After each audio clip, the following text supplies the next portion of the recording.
Bismillahirrahmanirrahim. Assalamualaikum warahmatullahi wabarakatuh. Perkenalkan, nama saya Siti Roida Abdar dengan nomor induk mahasiswa 2018-0510261 selaku mahasiswa dari program studi Ilmu Hubungan Internasional Fakultas Ilmu Sosial dan Ilmu Politik Universitas Muhammadiyah Yogyakarta. Di sini saya akan menyampaikan materi mengenai jejak keislaman di salah satu negara di kawasan Asia Tengah, yaitu Uzbekistan. Sebelum masuk ke sejarah Islam di Uzbekistan, kita perlu mengetahui profil dasar dari negara Uzbekistan itu sendiri. Uzbekistan adalah sebuah negara yang terletak di kawasan Asia Tengah. Secara geografis, letak negara ini sangat strategis karena berada di tengah-tengah kawasan Asia Tengah. Di sebelah utara berbatasan dengan Kazakhstan, di sebelah barat dan barat daya berbatasan dengan Turkmenistan, di sebelah selatan berbatasan dengan Afghanistan, dan di sebelah timur berbatasan dengan Kirgistan dan Tajikistan. Panjang total dari perbatasan negara Uzbekistan adalah 6.221 km dan luas wilayah negaranya adalah 447.400 km persegi, menjadikan negara ini sebagai negara terbesar ke-57 di dunia berdasarkan luas wilayahnya. Komposisi total luas tersebut terdiri dari luas daratan dan lautan, yang mana daratan sejumlah 425.400 km persegi dan lautan sejumlah 22.000 km persegi.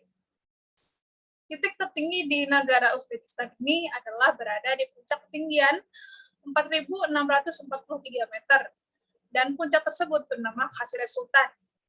Dari total luas wilayah yang mencapai 440.000 km persegi tersebut, sekitar 2/3-nya terdiri atas dataran, yaitu dataran rendah Turan, lembah Fergana, cekungan Amudarya, sungai Sirdarya, dan Zarasan beserta anak-anak sungai di Uzbekistan.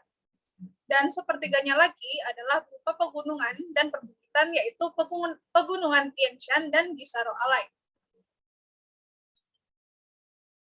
Ibu kota negara Uzbekistan adalah Tashkent. Kota ini menjadi kota dengan penduduk terbanyak di Uzbekistan. Uzbekistan dibagi menjadi sekitar 12 provinsi, 1 daerah ibu kota, dan 1 republik otonom. Dalam bahasa Uzbek, pembagian desentralisasi pemerintahan atau yang biasa dikenal dengan provinsi ini disebut dengan vilayati atau wilayah. Negara Uzbekistan memiliki beberapa etnis dan suku. Seperti halnya pola populasi etnis bahwa di suatu negara pasti memiliki etnis yang mayoritas, dan hal ini juga berlaku di Uzbekistan, yang mana memiliki etnis yang terbesar, yakni etnis Uzbek sendiri. Adapun etnis dan suku yang ada di Uzbekistan antara lain etnis Uzbek sendiri sebesar 81,1%, Russian sebesar 5,4%, Tajik sebesar 4%, Kazakh sebesar 3%, Karakalpak sebesar 2,5%, Tatar sebesar 1,5%, etnis pendatang atau Bastaran sebesar 10%, dan etnis lain sebesar 2,5%. Sama seperti halnya etnis, bahasa yang digunakan di Uzbekistan juga bahasa mayoritas, yakni bahasa Uzbek. Bahasa Uzbek menjadi bahasa resmi yang diakui dan dipakai oleh Uzbekistan. Meskipun begitu, masih ada bahasa minoritas lain yang tetap dipakai penduduk Uzbekistan.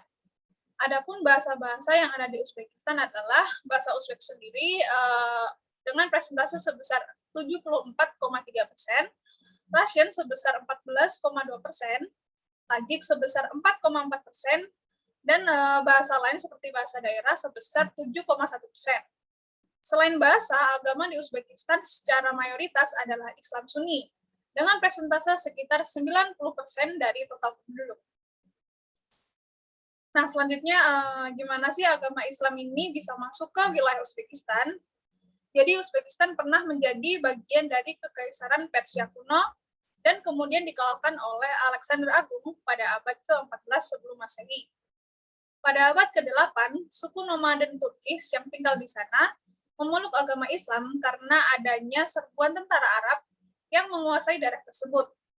Bangsa Mongol di bawah Genghis Khan mengambil alih wilayah tersebut dari Saljuk Turki pada abad ke-13 dan kemudian menjadi bagian dari Kekaisaran Agung Tamerlane dan para penggantinya sampai abad ke-16. Orang Uzbek menjajah wilayah tersebut pada awal abad ke-16 dan bersatu dengan penduduk di area tersebut. Negara kota ini menentang ekspansi Rusia ke area tersebut, tetapi dapat dikalahkan oleh tentara Rusia pada pertengahan abad ke-19. Teritorial tersebut menjadi Republik Uzbek pada tahun 1924 dan menjadi Republik Sosialis Soviet Uzbekistan pada tahun 1925. Islam adalah agama dominan di Uzbekistan. Sebagaimana umat Islam yang mencapai 90% dari populasi, sementara 5% dari populasi menganut agama Kristen Ortodoks berdasarkan data dari Departemen Luar Negeri AS pada tahun 2009. Namun pada tahun 2009, Pew Research Center melaporkan bahwa di Uzbekistan populasi Muslim mencapai 96,3%. Meskipun mendominasi, praktik Islam jauh dari monolitik. Banyak versi dari kepercayaan yang telah dipraktekkan di Uzbekistan. Konflik tradisi Islam dengan berbagai agenda reformasi atau sekularisasi sepanjang abad ke-20 telah meninggalkan dunia luar dengan gagasan praktik Islam di Asia Tengah. Pada akhir kekuasaan Soviet, Uzbekistan tidak membawa kebangkitan fundamentalisme Islam seperti yang telah banyak diprediksi, melainkan bertahap dengan ajaran iman. Namun setelah tahun 2000, tampaknya ada kenaikan dukungan dalam mendukung Islamis yang melecut oleh tindakan represif dari rezim otoriter. Peradaban Islam di Asia Tengah memang berkembang pesat di Uzbekistan. Selain Tashkent yang menjadi ibu kota negara Uzbekistan, terdapat salah satu kota yang menjadi pusat peradaban Islam, yaitu Samarkand.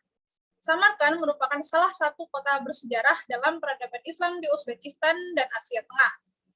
Bersama dengan kota Bukhara, Samarkand menjadi pusat perkembangan budaya dan ilmu pengetahuan Islam. Terdapat sejarah panjang peradaban Islam di kota yang didirikan kira-kira 3.000 tahun lalu ini. Samarkand baru bisa ditaklukkan oleh kaum muslimin pada tahun 93 Hijriah atau 712 Masehi. Dan sejak itulah Islam mulai diterima di kalangan luas masyarakat Samarkand. Pasca ditaklukkan oleh dinasti Umayyah, kota ini menjadi kota yang sangat maju dan menjadi pusat Islamisasi ke wilayah Asia Tengah. Selain menjadi pusat Islamisasi di wilayah Asia Tengah, Samarkand juga mempunyai andil besar dalam melahirkan para ulama dan tokoh-tokoh intelektual besar dalam Islam, seperti Abu Mansur al-Maturidi sebagai pendiri kelompok Maturidiyah, Muhammad Adi As-Samarkandi, Abu Hasan al-Maidani, Abu Bakar As-Samarkandi, Muhammad Ibnu Mas'ud As-Samarkandi sebagai penyusun tafsir Al-Iyashi, dan Nakibuddin As-Samarkandi. Di Samarkand juga terdapat makam Kaisar Tamerlane yang dikenal dengan Buri Amir, ahli astronomi Uzbek dan madrasah paling tua di dunia, dan kompleks Shahi Zinda dengan 16 bangunan. Kompleks inilah yang dikatakan menjadi tempat peristirahatan terakhir Hasim Ibnu Abbas, sepupu Rasulullah SAW, yang menyebarkan Islam ke wilayah tersebut. Tak hanya itu, di kota Samarkand sendiri terdapat makam perawi hadis Abu Abdullah Muhammad bin Ismail bin Ibrahim bin Al-Mughirah bin Barzibah Al-Bukhari, atau yang terkenal dengan sebutan Imam Al-Bukhari. Kisah makam ini berawal saat penguasa tertinggi Uni Soviet, Nikita Khrushchev, mengundang Bung Karno untuk mengunjungi Moskow pada tahun 1961. Saat itu, Bung Karno meminta pemerintah Soviet agar mencari makam Al-Bukhari di Uzbekistan dan berhasil ditemukan. Selain terkenal dengan kota para ilmuwan, kota ini juga terkenal dengan kota pelajar di masa lampau. Beberapa peninggalan sejarah peradaban Islam yang ada di Samarkand adalah Madrasah Ulugh-Bek, Ilyakari, dan Sirdor. Di samping pusat Islamisasi, kota yang menjadi warisan budaya UNESCO ini juga pernah menjadi pusat budaya. Hal itu terlihat dari pertemuan tiga budaya, yaitu budaya Arab, budaya Barat, dan budaya Cina. Kota ini juga menjadi jalur sutra yang menghubungkan negara-negara timur dengan negara-negara barat. Bahkan di salah satu penyebar Islam di Indonesia, yaitu Sunan Gresik, berasal dari wilayah Samarkand. Sekian penyampaian materi mengenai jejak keislaman di negara Uzbekistan. Terima kasih atas perhatiannya. Kurang lebihnya mohon maaf. Wassalamualaikum warahmatullahi wabarakatuh.